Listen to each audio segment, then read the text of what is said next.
아유, 한 1분 쉬고 다시 이제 시작합니다. 아까 2번까지 했죠? 2번까지 했고 이제 3번 들어가겠습니다. 이제 올해 이제 1월 1 일부터 카드 수수료가 이제 인하가 되는데요. 이제 그 이런 벤사와 피지사의 이제 사업 모델을 이해하기 위해서 제가 잠깐 이렇게 정리를 했어요. 예를 들어서 이제 온라인 매출이 한번 볼까요? 한번 온라인 매출이 막 100억이 매출을 우리가 그 벤사가 해 줬다고 가정하면 이 중에서 뭐 피지나 벤이랑 거의 똑같은 수준이니까 이제 피지를 먼저 기준하겠습니다. 100억의 매출이 있다면은 온라인 쇼핑 거래 수수료 3.5%를 떼갑니다. 그러면 3.5면 3.5억이죠. 3.5억. 이 3.5억이 매출로 잡히는 거예요, 매출.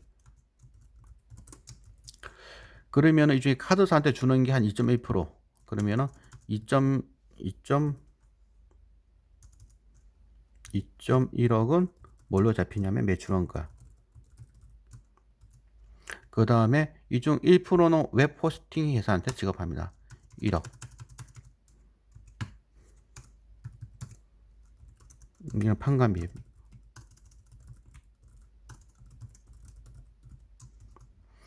그러면은 영업이익 얼마가 나오냐면은 0.4%. 4천만 원.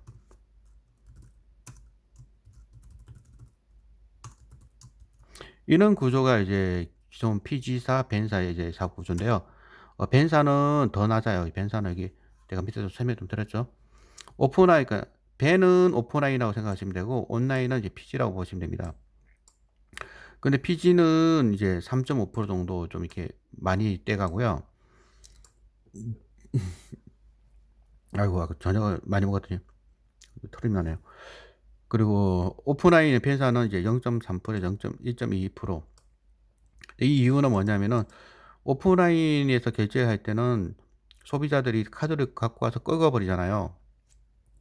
그러면 이 신용카드가 남의 카드 쓸 확률이 매우 낮거든요, 이거는.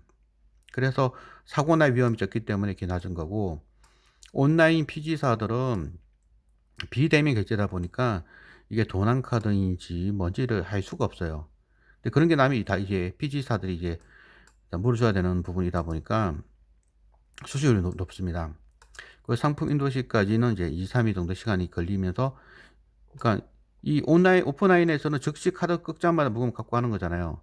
그래서 하고 날 염려가 거의 없기 때문에 이렇게 낮은 거고, 온라인 피지사 같은 경우는 상품 인도시까지도 이제 택배로 받는 데까지 시간이 많이 걸리다 보니까 그 사이 사고나 위험이 좀 더 높습니다. 그래서 수수료율이 높은 거예요. 그래서 이렇게 해서 이제 0.4%를 먹는 이 시장이었는데, 올해부터는 이 3.5% 되는 거를 낮추겠다는 거예요. 뭐 수수료 2.6%로 이렇게 낮추겠다는 거죠. 이렇게 낮추겠다는 건데, 낮추면은 누가 손해를 보냐면은 이제 원칙적으로 보면은 이 카드사가 2%대가 든 거, 2.1%대가 든 거, 여기서만 다 줄이면은 이제 피지사나 벤사가 주가가 이 모양이 될 턱이 없겠죠. 그죠? 그런데 이제 제가 좀 이따 보는 기사도 이제 나와 있지만, 이게 전체 수수료 이 자체가 줄어들면은 그 신용카드사만 이제 문제될 턱이 없어요.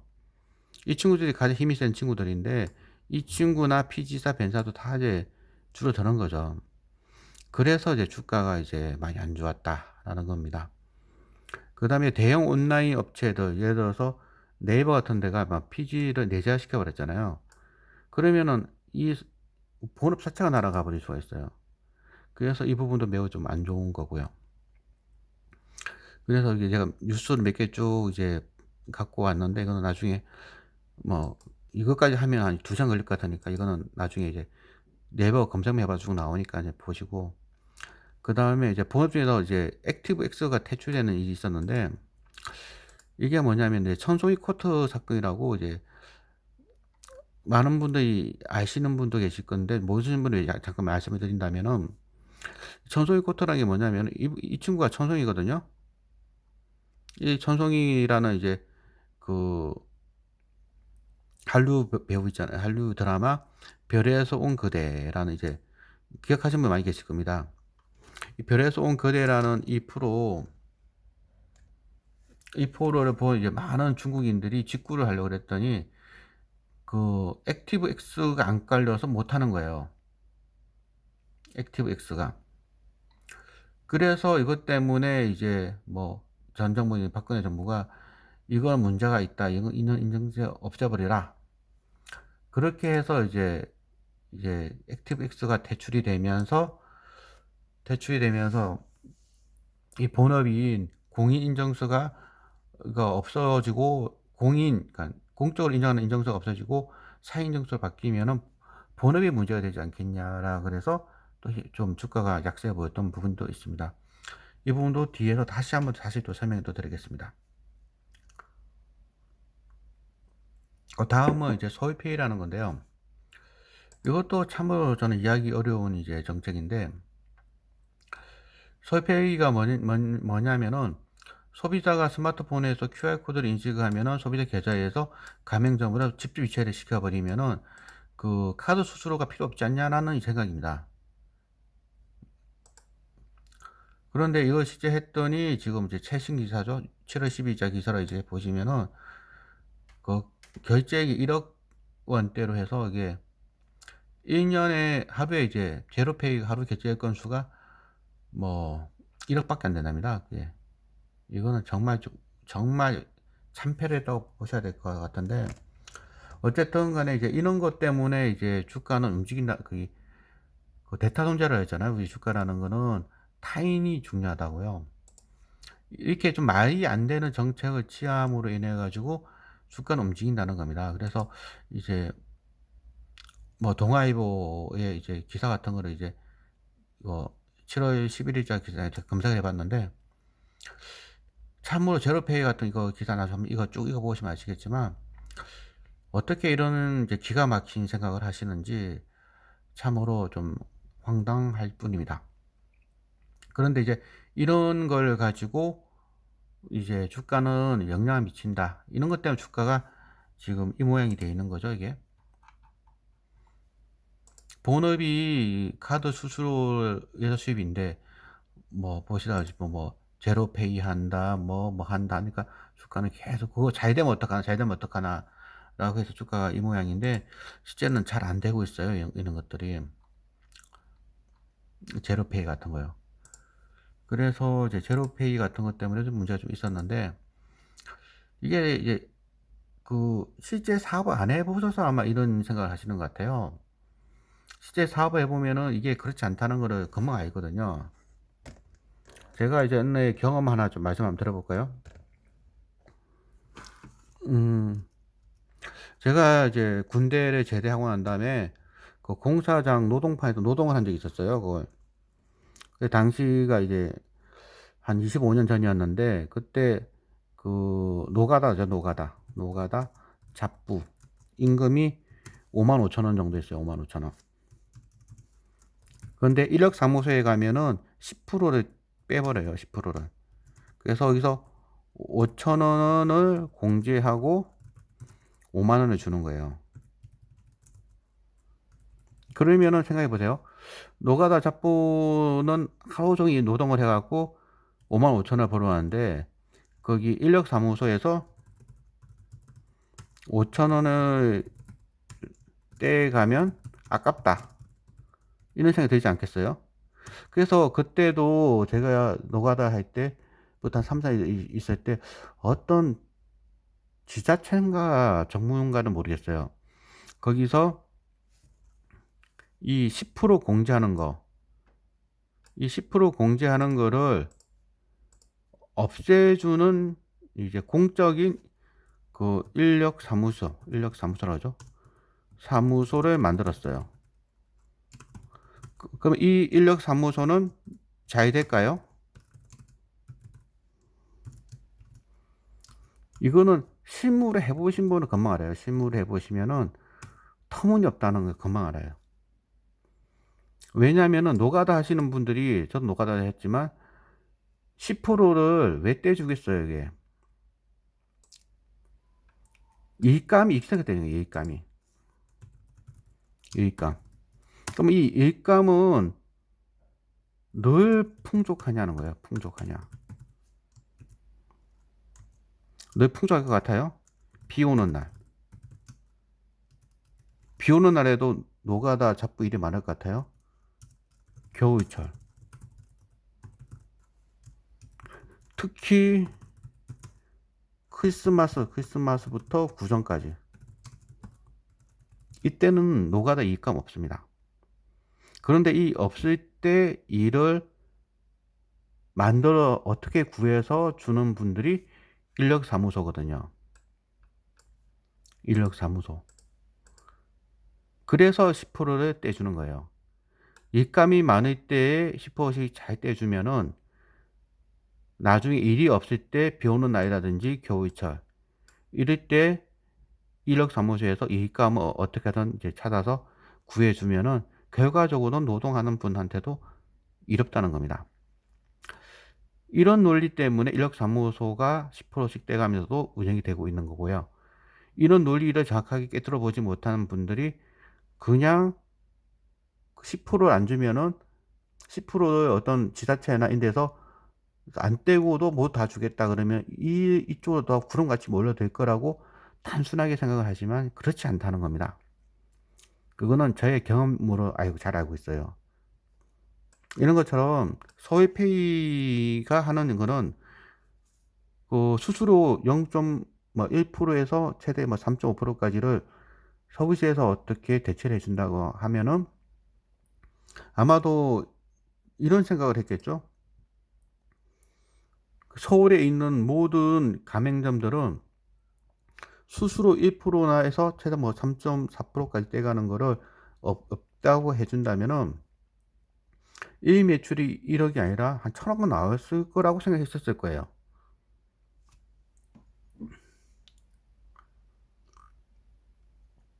그러나 실제로는 전혀 그렇지 않다는 겁니다. 주식 투자라는 거는 세상을 이해해 가는 과정이거든요. 제가 앞서 보여드린 것처럼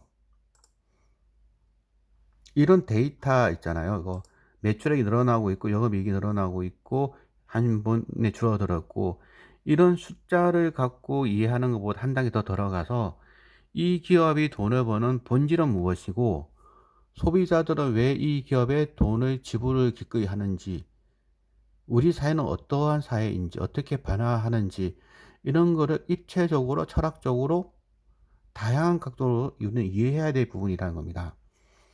단순하게 정치인들 한 번도 경제활동 해보고 한 번도 자기가 스스로 번 돈으로 부가가치세나 소득세 납부해 본 적이 없던 분들이 정권을 잡고 정치를 하다 보니 이런 터무니없는 정책을 펼친다는 겁니다. 근데 다시 한번 말씀드리지만 특정 정치인을 말하는 건 아니고요. 이거는 여야 상관없고 이번 정부, 기존 정부와 상관없습니다. 대체적으로 정치인, 특히 전문 정치인들은 대부분 이런 식의 이제 사고를 하는 거예요. 서울페이라든지 제로페이 같이 좀 이상적인 생각을 하는 거예요. 저도 어떤 실무 일을 해보지 않고 현실 경제생활을 해보지 않았다면 이게 혹할 것 같아요. 그렇잖아요. 생각해 보세요. 서울페이나 이제 제로페이를 하면은 수수료가 0%다. 근데 기존은 1.0%에서 3.4%까지다. 그럼 어떤 것을 선택할까? 당연히 이거다라고 착각들을 한다는 겁니다. 그래서 이런 식의 주장하는 분한테 투자를 하면 큰일 나는 거예요.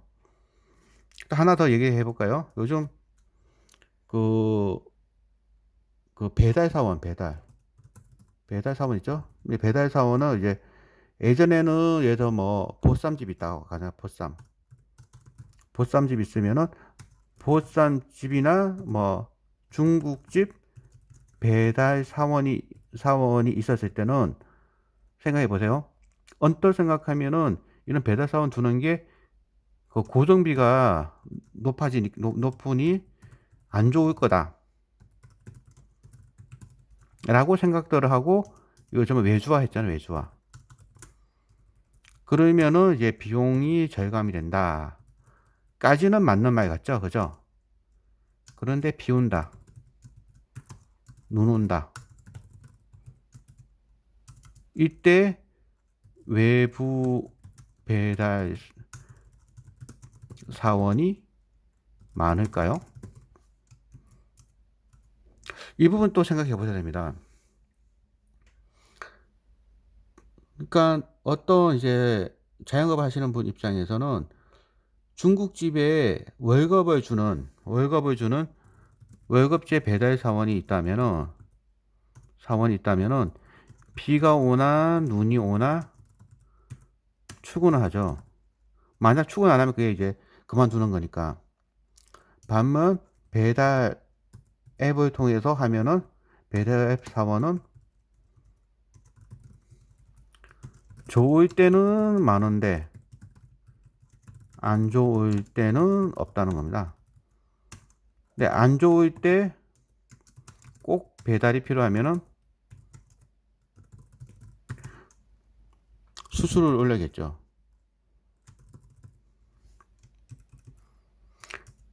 이 부분도 제가 또 말씀드린 거는 이 기업을 더 분석할 때 필요한 부분입니다. 그래서 현실과 이상을, 그러니까 맨날 공부했었던 분이 정치를 하거나 어떤 뭐 지자체를 맡으면 이런 또 황당한 이제 정책을 취한다는 거죠. 실제 경제는 그렇지가 않거든요. 실제 경제는 좀 뭐라고 말씀드려야 되나? 매우 역동적이고 또 이론만으로 설명되지 않는 많은 부분이 있습니다. 그래서 이런 부분을 이해를 했어야 된다는 거예요. 그런데 이런 이유들 때문에 이 동사의 주가가 많이 빠져 있다는 걸 이해를 하고 넘어가야 되겠다는 겁니다. 그리고 이제 마장 이번 이제 이 이니텍에 대해서 이제 가장 이제 제가 주목하는 부분은 이제 경영진 교체 부분인데요. 이건 앞서도 말씀드려서 다시 말씀드리지 않겠지만 동사는 벤처기업이었습니다. 이니텍이라는 건데 벤처기업인데 벤처기업에서 앞서 말씀드린 것처럼 이제 수수료를 많이 떼가는 데가 이제 카드사라고 했죠. 카드사가 이제 많이 돈을 떼가다 보니까 아예 이 카드사가 동사 인수해 버렸어요. 그 카드사가 바로 BC 카드사였고 BC 카드사가 동사를 인수해 갔는데 KT에서 BC 카드를 인수했어요. 그래서 동사가 이제 자연스럽게 이제 KT의 계열사에 들어왔는데 그러다 보니까 그 BC 카드는 금융업종이잖아요. 금융업종이 IT 기업을 경영하는 거하고 KT 넥스아이라는 IT 전문가가 경영할 때의 동사의 모습은 달라질 거라는 겁니다. 그래서 경영진 교체가 동사의 어떤 실적을 그 변곡점이 될 수 있는 터닝 포인트가 될 수 있지 않을까라고 저는 기대를 하고 있습니다. 그래서 이거 이제 동영상 이제 이거 KT 넥스아이라는 회사의 이제 홈페이지 들어가 보면은 이렇게 이 회사가 뭘 하는 회사인지 데이터를 분석하는 회사인데 이 빅데이터 데이터를 분석하는 KT 넥스아이라는 회사의 대표이사였던 분이 동사의 대표이사로 넘어옴으로 인해서 어떠한 변화가 있을지를 한번 지켜볼 필요가 있을 것 같습니다. 그래서 이제 결론은 이런 모든 상황을 봤었을 때 한 1년 버티면은 한 30% 정도의 수익이 나지 않을까라고 기대를 하고 있고요. 이제까지가 이제 원론적인 부분을 제가 쭉 말씀을 드렸고 이제 본론을 말씀을 드리겠습니다. 벌써 한 50분을 말씀을 드렸는데 아직 본론도 들어가지 않았네요. 아이고, 이제 본론은 들어가기 앞서서 한번 또 앞부분을 또 보면서 한번 인사드리고, 왜냐면 이거 제가 30분짜리 두 개를 찍으려고 그랬는데 이거 30분짜리 두 개를 못 찍을 것 같아. 그래서 나중에 사진용으로 해서 한 번 더 봐야 될 것 같아서 한번 제 모습 보여드리면서 다시 한번 잠깐 쉬도록 하겠습니다. 잠시만요.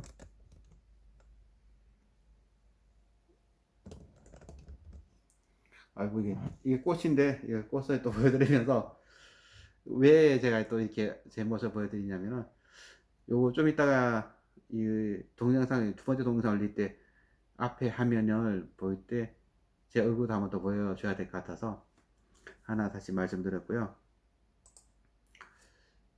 제가 이렇게 동영상 하는 게 좀 도움이 되셨으면 좋겠습니다. 도움이 되셨으면 좋겠다는 생각에서 제가 이렇게 동영상 좀 찍고 있고요. 이제 지금까지 말씀드렸던 거는 지금 개론 부분이거든요. 이제 본론 부분을 말씀드릴 건데, 아유, 이게 쉽지가 않아요, 이게. 이런 기업들은. 그래서 어떻게 보면은 이니텍 같은 회사는 시총도 작고, 그러니까 쉽게 분석을 할 수 있지 않겠냐라고도 생각도 할 수 있겠는데요. 이런 기업이 굉장히 어려운 기업들이에요. 워낙 그 정치적 변수가 많기 때문에. 그래서 그 부분에 대해서 좀 깊이 깊이 공부를 해야 되는데, 지금까지 말씀드린만 해도 머리가 아프잖아요. 그러면 이런 기업 투자하시면 안 되죠. 근데 이런 머리 아픈 기업이라고 하더라도 뭔가 좀 볼 필요가 있다고 생각하시면 한번 투자해 보셔도 좋을 것 같긴 한데, 상당히 난이도 있는 기업이라는 거는 계속 제가 강조해 드리겠습니다. 쉽지가 않아요, 이런 기업들은. 이런 기업에 집중 투자하고 단기 투자를 하면은 정말 가슴 떨리는 투자가 되겠다 싶은데, 가슴 떨린다는 건 무슨 말인지 아시죠? 그게 설레서 가슴 떨리는 게 아니라 이거 딱 힘들어서 가슴 떨리는 그런 투자가 되지 않을까 싶습니다. 그럼 다시 한번 이니테 이번에는 상반기 II 자료 집어보면서 이제 말씀을 좀 드리겠습니다. 이거는 또 이렇게 갖고 와서 우리는 꽃도 보면서 투자하자고요. 이게 너무 좀 투자자들이 너무나 메마른 것 같아가지고 꽃도 보면서 투자를 하는 우리 여유 있는 투자자들이 되었으면 좋겠습니다. 이거는 킨드 사이트로 다 아시죠? 그거 거기서 이제 갖고 온 자료고요. 이니텍 인베스터 리레이션 상반기 자료 보면서 말씀드리겠습니다. 아까까지는 이제 기본 개요만 말씀드린 거고요. 이제부터 본격적으로 회사 소개, 1분기 재무실적, 주요 사업 추진 현황, 재무제표까지 보면서 다시 한번 리마인드를 해보겠습니다. 첫 번째는 이제 이니텍과 스마트로라고 보겠습니다. 이니텍과 스마트로는 62%를 이니텍이 가지고 있죠. 그래서 매주부터 연결 잡히는 회사입니다. 아이고, 너무 크네요. 요 정도로 하면 다 보이려나? 요 정도, 아이고,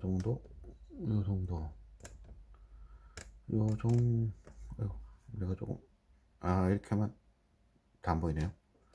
조금 더 뒤로 해서 이제 보겠습니다. 이니텍이라는 이제 회사고요. 저도 이제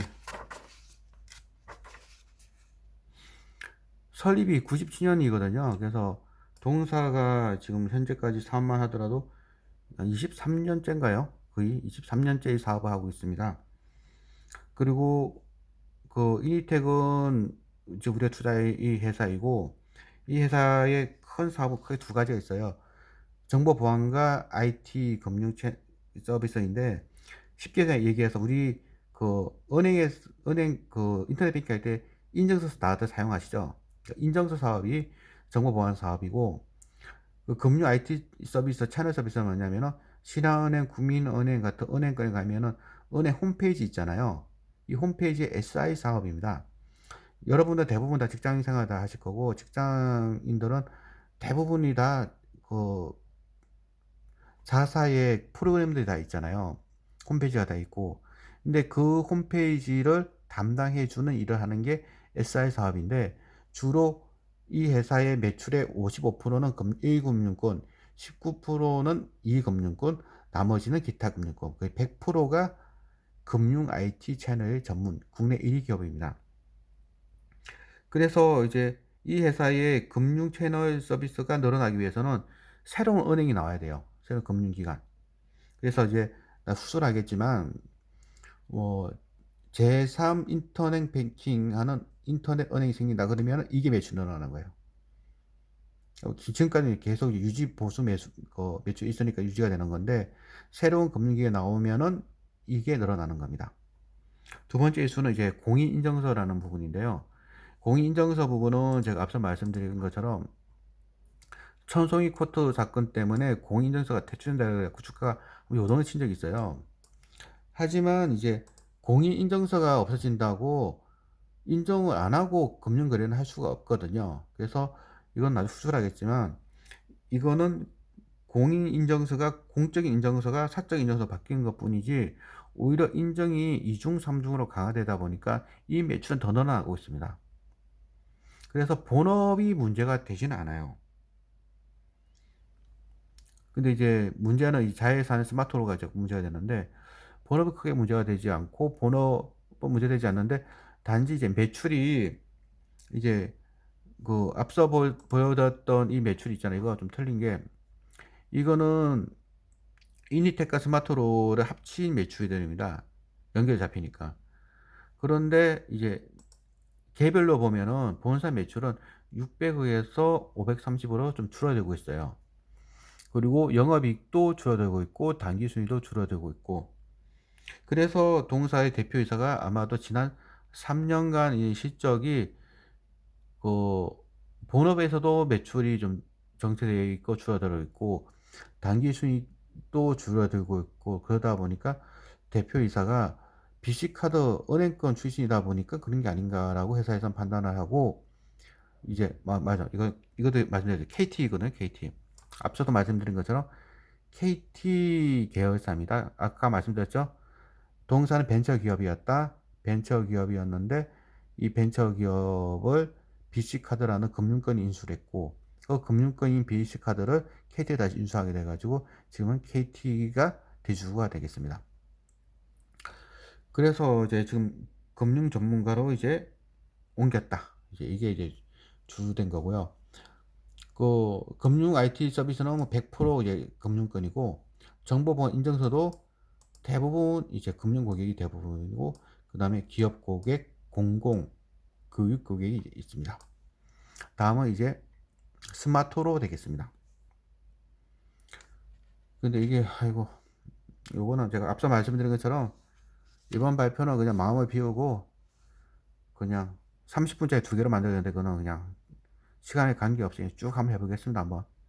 왜냐면 어려운 기업이거든요. 그래서 어려운 기업을 쉽게 설명할 수 있는 신비로운 능력이 저는 없다 보니 어려운 건 어렵게 얘기를 하겠습니다. 다음은 이제 핵심 자회사 이제 스마트로 되겠습니다. 스마트로는 이제 2009년도에 이니텍이 인수한 회사입니다. 이거로 인해서 외형은 이렇게 크게 성장을 했죠. 이니텍.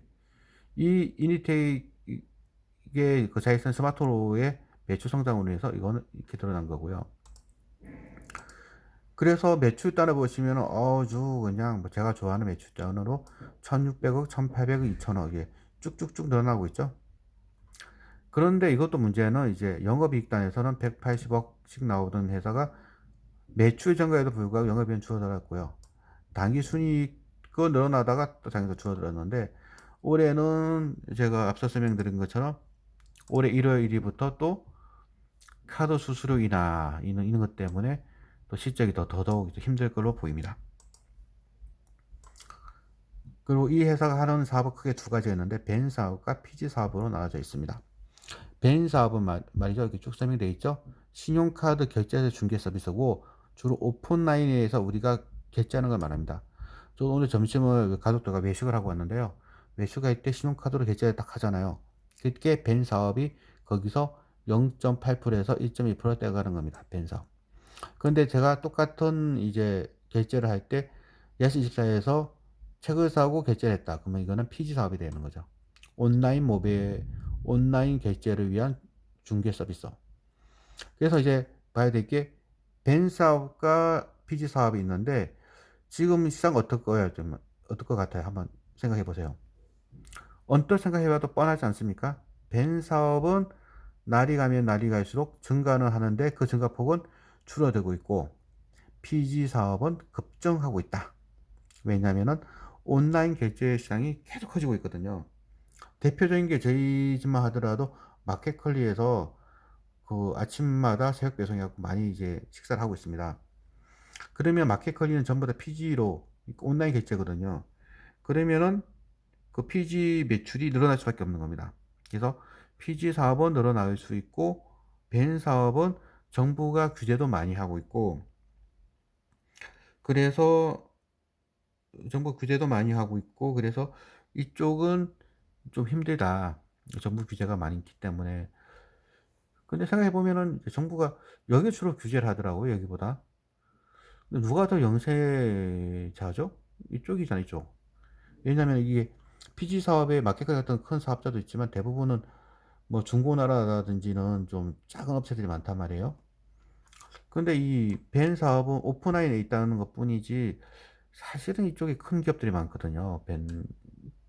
벤의 고객들은.